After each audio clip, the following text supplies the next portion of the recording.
Hello दोस्तों, unity IAS में आपका स्वागत है।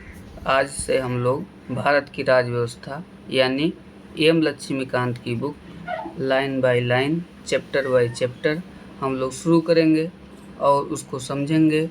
बेसिक से एडवांस लेवल तक अच्छे से समझेंगे, उसका सिनॉप्सिस बनाएंगे। उसको हम लोग एक लिमिटेड टाइम में उसको हम लोग कवर करेंगे और ये भी जानेंगे कि यूपीएससी प्री में, यूपीएससी के मेंस में क्वेश्चन कैसे पुटअप होते हैं, यहाँ तक कि स्टेट पीसीएस में भी क्वेश्चन कैसे आते हैं। ये सारी चीज़ें हम लोग ध्यान से पढ़ेंगे और उसका सिनॉप्सिस, सबसे बड़ी बात है हम लोग यहाँ याद भी करेंगे और याद करके हम लोग आगे बढ़ेंगे। और वहाँ मैं पहले पूरा पढ़ाऊँगा लाइन बाय लाइन, उसके बाद हम उसका सिनॉप्सिस बताएंगे कि इसको एक बुलेट पॉइंट में कैसे आप यूज कर सकते हो मेंस में भी, और प्री में याद हो जाएगा प्री के लिए, क्योंकि ये किताब बहुत मोटी है तो इसलिए हम इसका सिनॉप्सिस भी बनवाएंगे और आप सब हमारे साथ इसको पढ़ेंगे, अच्छे से पढ़ेंगे। और ये क्लास रोज़ चलेगी, रोज़ करीब 30 से 35 मिनट चलेगी। आज हम लोग इसको शुरू करते हैं ना। भारत की राज व्यवस्था अध्याय 1 ऐतिहासिक पृष्ठभूमि से हम लोग शुरू करते हैं। तो भारत में ब्रिटिश 1600 ईस्वी में ईस्ट इंडिया कंपनी के रूप में व्यापार करने आए। 1600 में ब्रिटिश ईस्ट इंडिया कंपनी का निर्माण हुआ और इसमें महारानी एलिजाबेथ प्रथम के चार्टर द्वारा उन्हें भारत में व्यापार करने के विस्तृत अधिकार प्राप्त हुए। कंपनी जो अभी तक सिर्फ व्यापारिक कार्यों तक ही सीमित थी, वो 1765 में बंगाल, बिहार और उड़ीसा के दीवानी मतलब होता है राजस्व एवं दीवानी न्याय के अधिकार प्राप्त किए। ठीक है, इसके तहत भारत में उनके क्षेत्रीय शक्ति बनने की प्रक्रिया प्रारंभ हुई। 1858 में सिपाही विद्रोह के परिणाम स्वरूप ब्रिटिश ताज मतलब क्राउन ने भारत के शासन का उत्तरदायित्व प्रत्यक्षता अपने हाथों में लिया। यह शासन 15 अगस्त 1947 में भारत की स्वतंत्रता प्राप्ति तक अनवरत रूप से जारी रहा।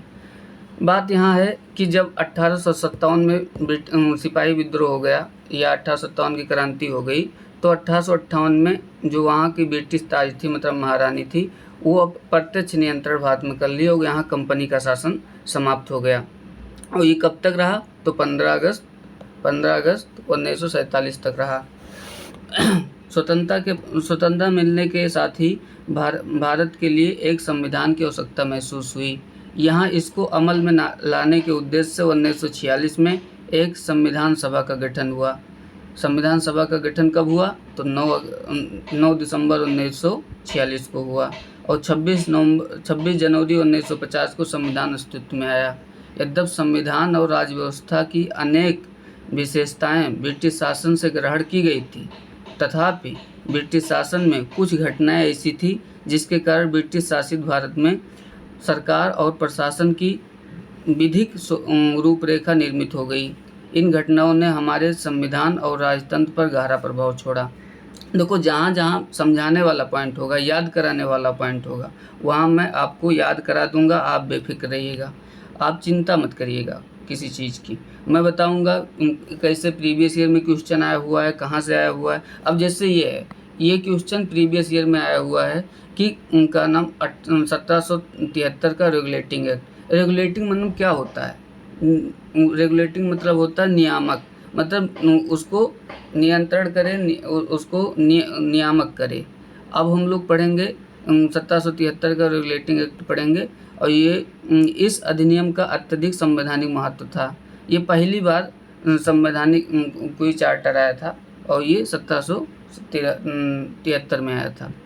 नंबर 1, भारत में ईस्ट इंडिया कंपनी के कार्यों को नियमित और नियंत्रित करने की दिशा में ब्रिटिश सरकार द्वारा उठाया गया यह पहला कदम था। कभी भी कोई चीज़ पहली बार हुआ हो ना, तो वो पक्का आता है। ये प्री में आया हुआ क्वेश्चन है। यहाँ तक स्टेट पीसीएस, यूपीएससी और यूपीपीसीएस में भी क्वेश्चन आते हैं इस टाइप के कि पहली बार का नियंत्रित और नियमित करने के लिए कौन सा एक्ट आया था? तो 1773 का एक्ट आया था भारत में ईस्ट इंडिया कंपनी के कार्यों को नियमित और नियंत्रित करने के लिए। उसके बाद इसके द्वारा पहली बार कंपनी के प्रशासनिक और राजनीतिक कार्यों को मान्यता मिली, पहली बार मिली थी। इसके द्वारा भारत में केंद्रीय प्रशासन की नींव रखी गई ना, केंद्रीय प्रशासन की नींव रखी गई। इस अधिनियम की प्रमुख विशेषता क्या थी? अब ये विशेषता आपको याद होनी चाहिए। इस अधिनियम द्वारा बंगाल के गवर्नर को बंगाल का गवर्नर जनरल बना दिया गया, पहली विशेषता है, याद रखना। ये पहले बंगाल के गवर्नर कहलाते थे, अब वही गवर्नर जनरल कहलाने लगे। एवं उनकी सहायता के लिए एक 4 सदस्यीय कार्यकारी परिषद का गठन किया गया। उल्लेखनीय है, पहले गवर्नर लॉर्ड वारन हेस्टिंग्स थे। याद रखना, पहले गवर्नर कौन थे? तो लॉर्ड वारन हेस्टिंग्स थे, यही बंगाल के गवर्नर जनरल कहलाए। इससे पहले अगर पूछा जाएगा पहला गवर्नर कौन था बंगाल का, तो लॉर्ड क्लाइव था। लेकिन अगर पूछेगा पहला गवर्नर जनरल कौन था, तो लॉर्ड वारन हेस्टिंग्स था। और एक क्वेश्चन और पूछा जाता है, भारत का गवर्नर जनरल कौन था, जो आपकी यूपीएससी 2023 में आया हुआ था।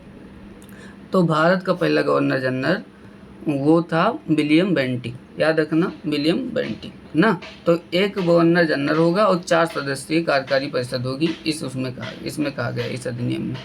इसके द्वारा मद्रास एवं बम्बई के गवर्नर बंगाल के गवर्नर जनरल के अधीन हो गए, जबकि पहले सभी प्रेसिडेंसियों के गवर्नर एक दूसरे से अलग थे। याद रखना, पहले अलग अलग थे बम्बई के, मद्रास के, लेकिन उसके बाद ये एक दूसरे से अलग, मतलब इनके अधीन हो गए गवर्नर जनरल के, बंगाल के गवर्नर जनरल के। याद रखना, ये भी था। तीसरा पॉइंट है, अधिनियम के अंतर्गत कलकत्ता में 1774 में एक उच्चतम न्यायालय की स्थापना की गई। याद रखना, वेरी इंपॉर्टेंट है कि 1774 में उच्चतम न्यायालय की स्थापना की गई कलकत्ता में, याद रखना। इसके पहले मुख्य न्यायाधीश कौन थे? तो एलिजा एम्पे ना, जिसमें मुख्य न्यायाधीश और 3 अन्य न्यायाधीश थे। तो एक मुख्य न्यायाधीश और 3 अन्य न्यायाधीश। लेकिन ये वर्तमान उच्चतम न्यायालय के समान नहीं थे, ये समझ लो एक तरह के हाई कोर्ट था, लेकिन उसका नाम उच्चतम न्यायालय था। इसके तहत कंपनी के कर्मचारियों को निजी व्यापार करने और भारतीय लोगों से उपहार एवं रिश्वत लेना प्रतिबंधित कर दिया गया। अब ये जो कंपनी के कर्मचारी जो थे, ये निजी व्यापार नहीं कर सकते थे। याद रखना, क्वेश्चन ये भी आता है कि किस चार्टर एक्ट में कहा गया कि निजी व्यापार नहीं कर सकते और भारतीय लोगों से उपहार एवं रिश्वत नहीं ले सकते। तो ये 1773 के रेगुलेटिंग एक्ट में कहा गया। 5वां पॉइंट क्या है? इस अधिनियम के द्वारा ब्रिटिश सरकार का कोर्ट ऑफ डायरेक्टर्स या कंपनी की गवर्निंग बॉडी के माध्यम से कंपनी पर नियंत्रण सशक्त हो गया। याद रखना, इसी के द्वारा सबसे पहली बार कंपनी पर नियंत्रण एवं विनियमन किया जाने लगा ना।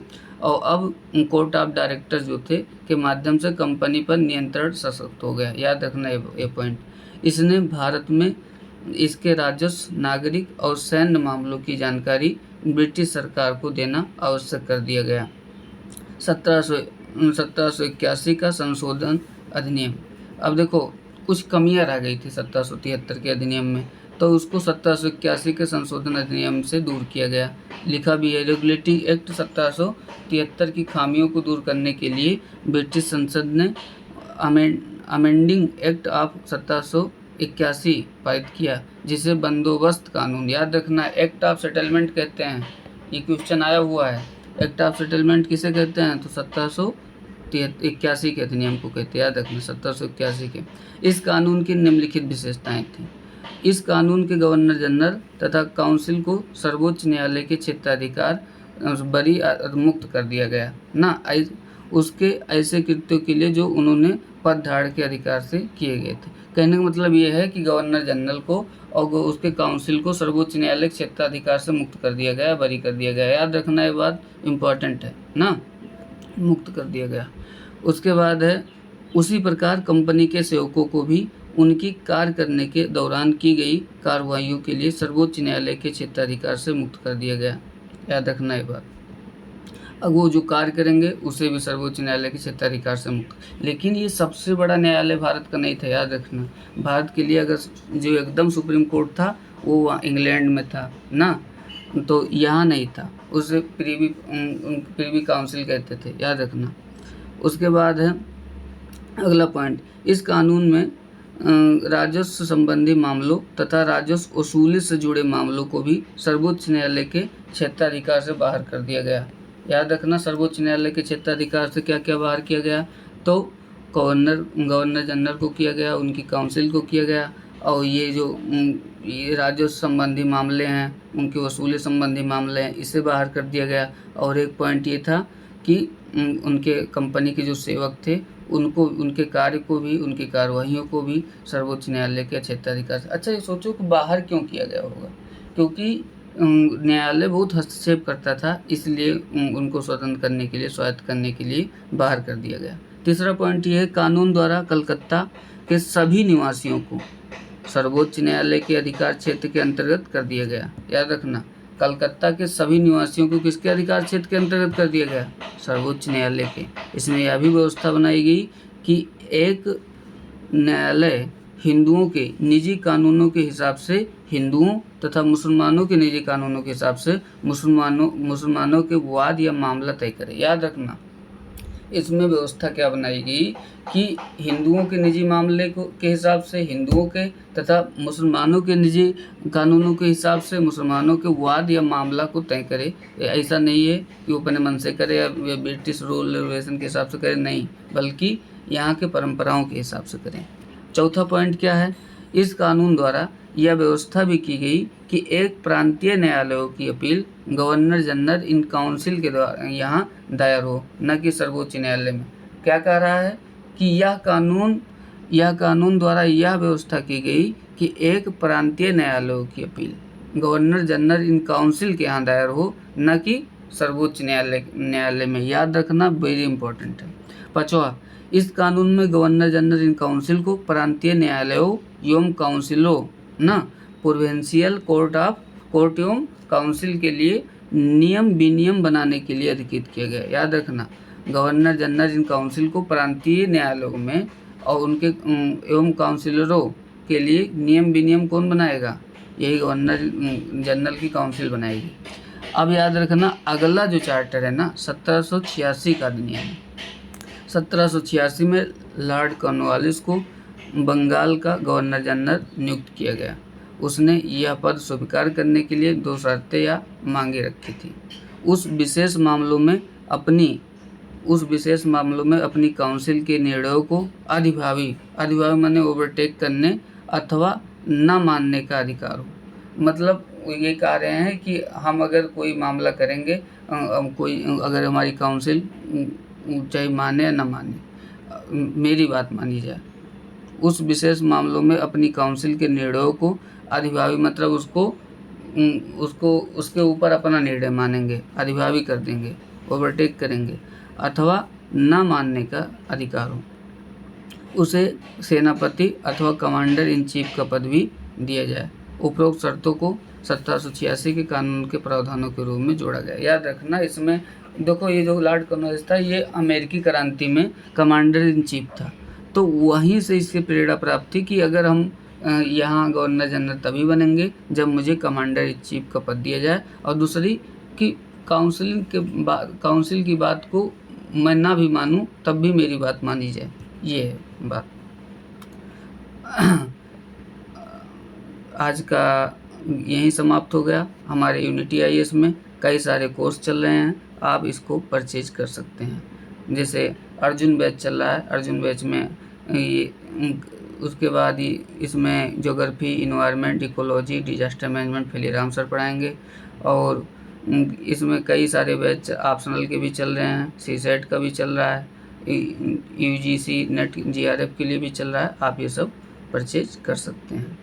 और आज यहीं समाप्त करते हैं। कल हम लोग नए चैप्टर ऐड करेंगे, नए चैप्टर से पढ़ेंगे।